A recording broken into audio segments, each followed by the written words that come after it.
৯০ বছর বয়সেও পেটের দায়ে রেল স্টেশনের পাশে রুটি বানিয়ে জীবিকা নির্বাহ করছেন আব্দুস সাত্তার। যে বয়সে মানুষ জীবনের শেষ সময়টুকু একটু শান্তিতে কাটাতে চায়, সেই বয়সেও তাকে প্রতিদিন ভোর হওয়ার আগেই বের হতে হয় জীবিকার সন্ধানে। এটাই সাত্তার চাচার জীবন। গত ৫০ বছরেরও বেশি সময় ধরে রেল স্টেশনের পাশে রুটি বানিয়ে জীবিকা নির্বাহ করছেন তিনি। সঙ্গে আছেন তার স্ত্রী। স্বামী স্ত্রী দুজনের ছোট্ট এই রুটির দোকানই এখন তাদের বেঁচে থাকার একমাত্র ভরসা। আজ আপনাদের শোনাবো সেই মানুষটিরই গল্প, যিনি বয়সের কাছে হার মানেননি, কিন্তু অভাবের কাছে প্রতিদিন হার না মানার যুদ্ধ করে যাচ্ছেন।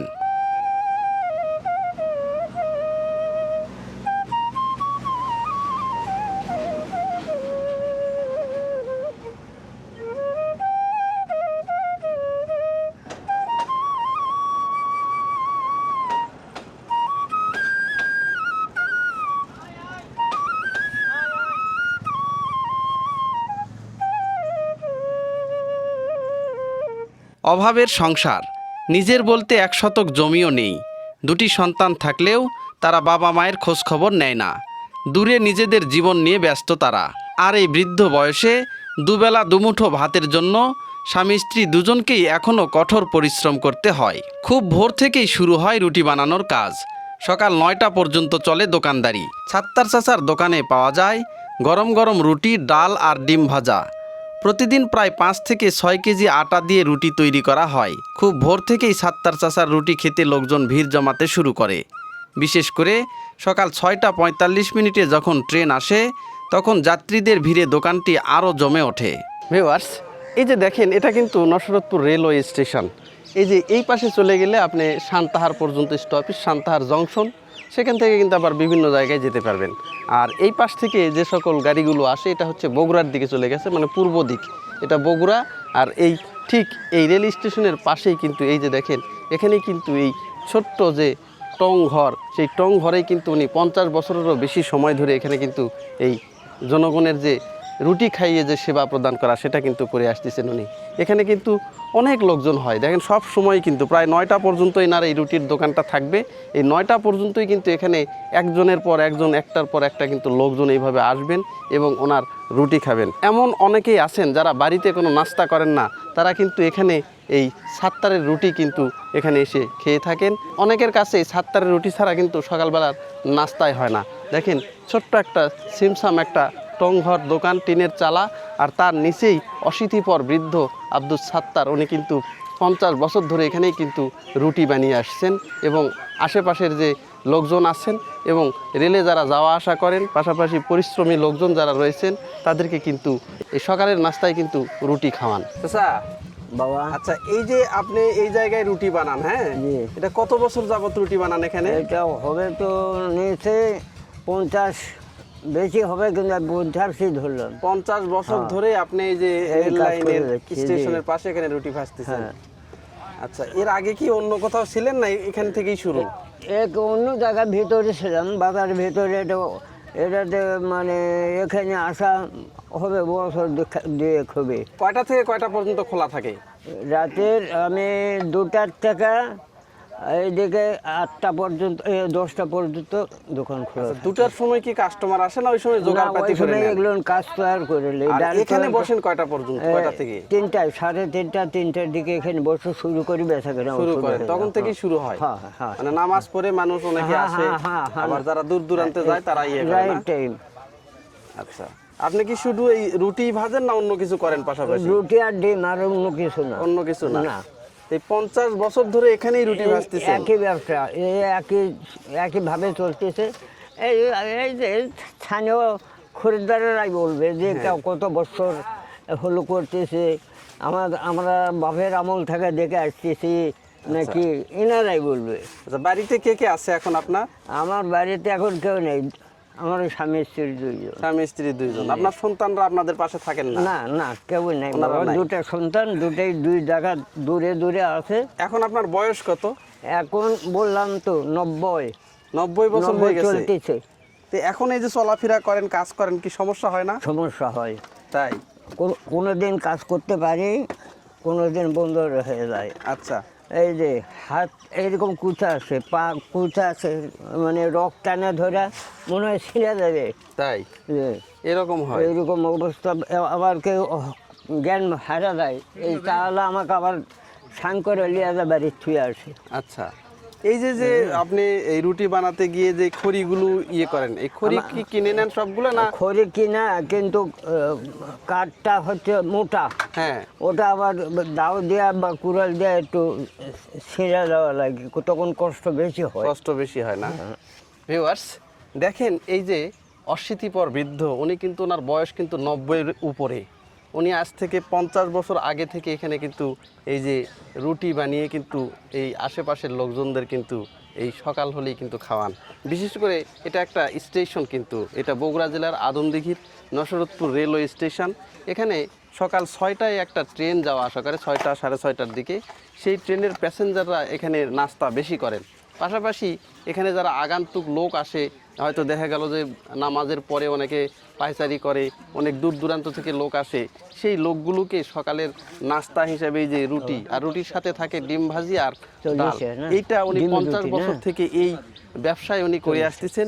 আজ কিন্তু বয়সের ভারে উনি একদম নুয়ে পড়েছে। ওনার দুটি সন্তান আছে, সন্তানরাও কিন্তু তাদেরকে কোনো ভরণ পোষণ দেন না।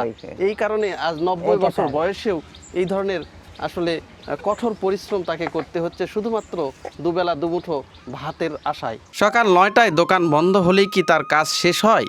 না, পরের দিনের রুটি বানানোর জন্য জ্বালানির কাঠ সংগ্রহ করে রাখতে হয়। আর সেই কাজটিও করতে হয় 90 বছর বয়সী সাত্তার চাচাকেই। যে বয়সে ঠিকমতো হাঁটা চলা করাই কষ্টকর, সেই বয়সেও তাকে শক্ত কাঠের উপর কুঠার চালাতে হয়।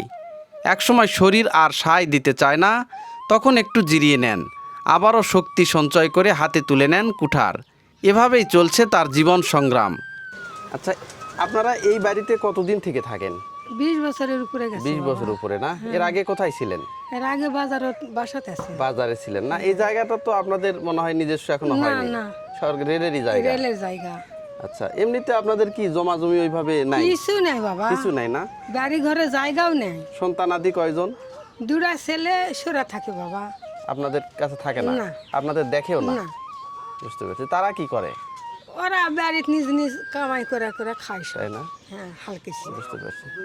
আপনি ওই চাচার সাথে কি ওই মানে মানে আমি সাহায্য সব করেন? সময় এর জন্য সাহায্য করি। সাহায্য করেন না? হ্যাঁ, আমি দোকানও তো যাই থাকি বাবা। এই যে রুটি বিক্রি করে যে সংসার চালাচ্ছেন, অসুবিধা হচ্ছে কি? খুব কষ্ট দিয়েই চালাই, হ্যাঁ, খুব কষ্ট করেই চালাই। তাই না? হ্যাঁ, সন্তানরা কিছু দেখে না আপনাদেরকে? ওরা না দেখার মতো। না দেখার মতো। তারা মানে বাড়িতেও থাকে না? না, কাছে কেউ নেই, খালি আমরা 2 মানুষে এই কষ্ট করেই খাই। বুঝতে পারছি। এটাই ঘর তো না? হ্যাঁ, এটাই এই যে ঘর দেখেন, এই যে যে বাড়িটা একবারে জীর্ণ শীর্ণ একটা বাড়ি, তারপরেও এই জায়গাটাও কিন্তু রেলের জায়গা। দেখেন, এই যে এই পাশে একটা ঘর, একটা ঘরেই কিন্তু ওনাদের এই থাকা, চলাফেরা করা, খাওয়া, এবং এই পাশেই কিন্তু এই যে গোসলখানা, এখানেই কিন্তু ওনারা গোসল করতেছেন, এখানেই ওনারা থালা বাসন পরিষ্কার সব কিছুই কিন্তু এখানেই করেন। চাচা, বাবা, আপনার সরকারের কাছে কি কোনো কিছু চাওয়ার আছে? এখন যদি ইচ্ছা করে দেয়, সবার ইচ্ছা তো বাবা, গরিব মানুষ না হলে আবার আপনি বুঝতে পারছি, মানে শেষ বয়সে যদি সরকারি দেয়, কিছু তাহলে- সাহায্য সহযোগিতা হয়। তাহলে আমার উপকার হয়। বাড়ি নাই, ঘর নাই, রেলের জায়গাতে আমি থাকি বাবা। আচ্ছা, আমার বাড়ি ঘরেরও জায়গা নেই। এই যে আমার গ্রামের লোক আছে জন্মস্থানের হ্যাঁ। হাজি সাহেব, উনি তো আর মিথ্যা কথা মানে বলবেন না। বাড়ির জায়গাটুকুও নাই না? না, আচ্ছা, এই যে সরকার যে বিভিন্ন ঘর দেয়, আশ্রয় প্রকল্প, এদিকে যাই না, এদিকে দেয়নি? না। দিলে হয়তো আপনি পেতেন। বর্তমানে যে রেলের জায়গাতে আছেন, আপনার হয়, কি কোনো হয়। সমস্যা হয় নাকি? না, সমস্যা হয় না। আবার একবার বলে গেছে যে এগুলো দিয়ে রাস্তা বাড়াবে, হ্যাঁ। তোমাদের হয়তো কিছু অংশ ভাঙে যেতে পারে, আচ্ছা, লেখা দিয়ে গেছে। এইটুকুই। তার মানে যে কোনো মুহূর্তে আপনার বাড়ি ভাঙা পড়তে ভাঙা পারে। পড়তে পারে। আচ্ছা, এই যে শেষ বয়সে যে আপনার পাশে কোনো সন্তানাদি নাই, যে দুটা ছেলে ছিল আপনাদের, হ্যাঁ, এটা কি খারাপ লাগে না আপনাদের? কি করবেন এখন, কোনো বুদ্ধি নেই বাবা। কোন ক্ষেত্রে রেলিয়ে আসবো, তাদের জোর করে কোনো শক্তি উপায় করে- নেই। না, কিন্তু ইচ্ছা থাকলে ভালো করে- লাগতো। ইচ্ছা করে আসে, হ্যাঁ, আছে, বাবা মা কেমন আছেন, হ্যাঁ। ভালো মন্দ দেখে শুনে। আচ্ছা, অনেকে তো এই বয়সে নাতি নাতনির হাত ধরে ঘুরে বেড়ানোর কথা, হ্যাঁ, কিন্তু আপনারা তো পান না সেগুলা, না, তো সেটা কেমন লাগে আপনাদের? খারাপ লাগবেই। খুব খারাপ লাগে না? এখন ওটাই আর কি করবো, আর উপায় নাই, ওদের উপর হাত বাড়ালে এই বরাবর তালার আসবেই না, বুঝতে পারছি। বুঝতে পারছেন? তো আপনি এই রুটি বানানো পেশা কিভাবে বেছে নিলেন? মানে আরো তো অন্যান্য পেশা ছিল, সেই পেশায় যেতে পারতেন। ওই মেলা কিছু করতে পার, মিষ্টির কাজ অনেক কিছু জানতেছিলাম, আচ্ছা, সেগুলোও করেছি আগে, বুঝতে পারছেন? তারপরে থেকে আর পারিনি, করিও নাই। মানুষকে খাওয়ায় কি শান্তি পান? হ্যাঁ, ভালো লাগে? ভালো লাগে, মানে আমি বাড়ির বাসা তো এখনও বাসার ভিতরে বেশিক্ষণ থাকতে পারবো না, আচ্ছা, এই লোকালয়ে আসে সবাই শান্তি গল্প গুজব করে আবার হয়তো বাসার মধ্যে মোটামুটি 9টা 10টা পর্যন্ত আপনি দোকানদারি এটা চলে? হ্যাঁ, এই তো দেখতেছেন, এই কিছু পর এখানে শেষ হবে, হ্যাঁ। আমি চলে যাবো। চলে গিয়ে আপনি বাসায় যে একটু রেস্ট নেবেন? রেস্ট নাই, যাই আবার ওই দাও কুড়াল দেওয়া, এই যে এগুলো খড়ি বানানো লাগবে। আচ্ছা, হ্যাঁ, খড়ি ছিঁড়ে। তারপরে গোসল দেওয়ার নামাজ পড়ে হ্যাঁ। চারটে খাওয়া দেয়, তখন হয়তো একটু না পাবো, হয়তো আধা ঘন্টা সময় রেস্ট পাবো। তখন ওই মানুষজনের মধ্যে আপনি আসেন, হ্যাঁ, বিভিন্ন চায়ের দোকানে এভাবে আড্ডা দেন। আপনি কি 7 দিনই দোকান বসান না মানে মিস যায় 2-1 দিন? নিজ যায় বাবা, হয়তো পারি না, হয়তো বললাম যে আমি হয়তো হেলাও যাই, হয়তো হাত পায়ের এই যে রোগ টানা ধরতেছে, করুন ভাই কান্দত করলে দিয়ে শরীর থরথর করে, হ্যাঁ, হাঁটতে পারি না, তখন হয়তো বন্ধ, বুঝতে পারছি। হয়তো রুটি ভাজবার বন্ধ হয়ে যায় থাকা থাকা। তাই না? মানে তখন আর হাতে কোনো না, শক্তি থাকে হাতে না? কোনো শক্তি হয় না, ব্যাঙ্কা হয়ে, আর হয় না খালি হাই রে এই রে এই রে এই রে, এই খালি ডলতেছে। তো এখন আপনি কতদিন পর্যন্ত এটা চালিয়ে যেতে চান? মানে এই, এখন আর বুদ্ধি নেই বাবা, যে কয়দিন আমার পেটে তো ক্ষুধা, হ্যাঁ, যে কয়দিন চলতে পারে করাই লাগবে, তা সব বুদ্ধি নেই, কেউ দেবে না, না এমন কোনো বন্ধু নাই বা কোনো ইয়ে নাই আমার যে আমার দুইটা মানুষ আমরা দেয় খাবো, তার কেউ করে, এই বুদ্ধি নেই। মানে এখন পেটের দায়ে আপনি যতই বিছানায় পড়ে থাকেন, কিন্তু পেটের দায়ে এই কাজটা চালিয়ে যেতে কাজ হবে। করতে হবে, ওই না খাই পরে থাকা লাগবে, বুঝতে পারছি। বুঝেছেন? ওইভাবে কোনো সাহায্য সহযোগিতা কোথাও থেকে না, আপনারা পান না, না? ওইটা এক কথায় বললাম, খালি শুধু সরকার এনে দেয় কি ওই 3 মাসে ওই আপনার 2000 টাকা পুরা লয়, হ্যাঁ, বুঝেছেন? ওর টাকা হয়তো 20-30 টাকা কম হয়, কম হয়। হয় এতে মাসে তো পাই না, 3 মাসের অন্তর টাকা পাওয়া যায়। আচ্ছা, এখন আপনি দিনে এখানে যে বসেন সকাল থেকে, কয় কেজি আটার রুটি বানান? এই যে এখানে 5 কেজি আটা মেখেছি বাবা, 5 কেজি হবে না 6 কেজি হবে, 5-6 কেজি। এরকম 5-6 কেজি হবে। আটার রুটি বানান আপনি প্রতিদিন? এর আগে বেশি গেছে, এটা কি বানাবার এটা কি দিনে পারতেছিলাম। 9টা 10টার মধ্যে শেষ হয়ে যায়? হ্যাঁ, হ্যাঁ, শেষ হয়ে যায়। বুঝতে আবার কোনো দিন হয় না গো, বা কোনো দিন আবার থাকাও যায়, ওটা হইলে আবার থুয়ে পরের দিন আবার ওকে এই যে সাথে দিয়া আটা যে দিতে হয়। সংগ্রহ করেন আপনি, হ্যাঁ, এটা কি গম ভেঙে নেন না গম বাজার ভাঙা থেকে? হলেই আবার আটাও কিনে নিই বাবা, মিথ্যা কথা আমার কাছে নেই। হুম, সুযোগে গম যদি দামে যদি ভালো গম মেলে, হ্যাঁ, তাই আমি গমই বেশিরভাগ ভাঙি। বুঝতে এই যে কালকে গম 20 কেজি কিনেছি, ভাঙিছি, এই ভাঙ্গাই এই আটা রুটি তৈরি করতেছি। ছোট ভাই আগে আছে মনে হয় মাস্টার আগে সাহেব, মনে হয় গুড় দিয়ে রুটি দিতেন? হ্যাঁ, গুড় হালুয়ার এর দাম বেশি হচ্ছে। হালুয়া বানাচ্ছিলাম, হ্যাঁ, হ্যাঁ, চিনি দেওয়া আর সুজি দেওয়া হালুয়া বানা, হ্যাঁ, সেটা দিয়েছি, আবার এই ডালও দিয়েছি, গুঁড়ও দিয়েছি, জানি যে এটা দিয়ে এখন খাচ্ছি। গুড়টা বাদ দিলেন কেন? এখন দাম বেশি হয়ে গেছে, দিয়ে পড়তে হয় না বাবা, রুটির উপর একটা লোকের রুটি খাওয়া লাগবে তো, হ্যাঁ, ওই সেটা হয় না, ওই গুঁড়ের দিলে আমার লাভ হবে না। লাভ হবে না। না, আচ্ছা, এখন আপনার দেখি আজকে কতটুকু বাকি আছে আর? এখন এই আজকে যে- কয় কেজি আনছিলেন?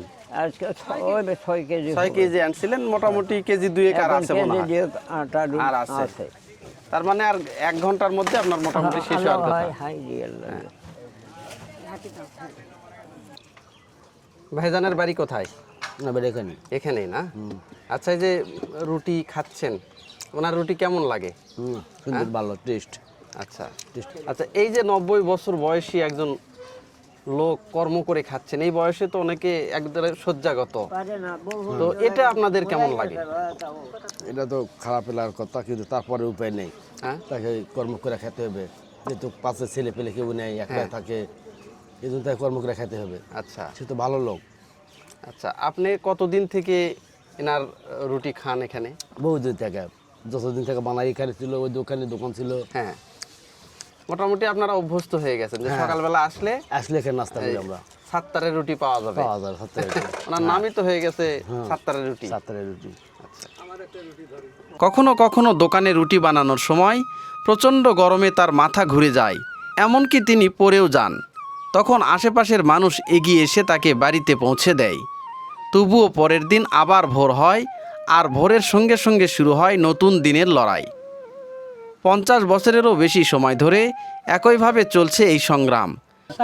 এই যে দেখেন, এই সাত্তার চাচার এখানে কিন্তু আজকে আমি কিন্তু এই যে ডিম ভাজি, রুটি আর ডাল, এখানকার যে আইটেমটা, আগে নাকি উনি অনেক আইটেম করতো, হালুয়া করতো, গুড় দেওয়া ছিল রুটির সাথে, সেইগুলো দিত। এখন কিন্তু ওইগুলো আর দেন না, কারণ ওইগুলো পারেন না আর কি, আসলে দামও বেশি হয়ে গেছে এই রুটির দামের সঙ্গে, সেইগুলো সামঞ্জস্য হয় না বিধায় উনি কিন্তু এগুলো বাদও দিয়েছেন। এই যে দেখেন, এই গরম গরম যে স্টেশনের পাশেই যে রেলের যে রুটি, সেই রুটি কিন্তু এখন আমি খাবো।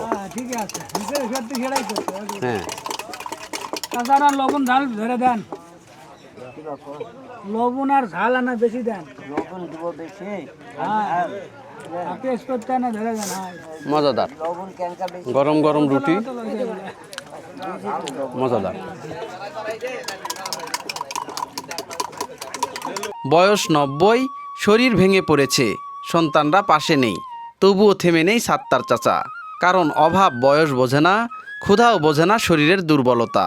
তাই 90 বছর বয়সেও হাতে কুঠার, সামনে রুটির চুলা, আর জীবনের সঙ্গে প্রতিদিনের এক কঠিন লড়াই।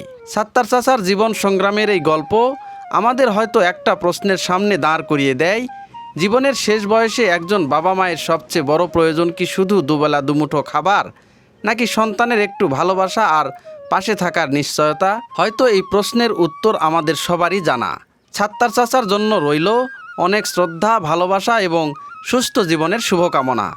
90 বছর বয়সেও থেমে নেই তার জীবন, চলছে শুধু বেঁচে থাকার সংগ্রাম।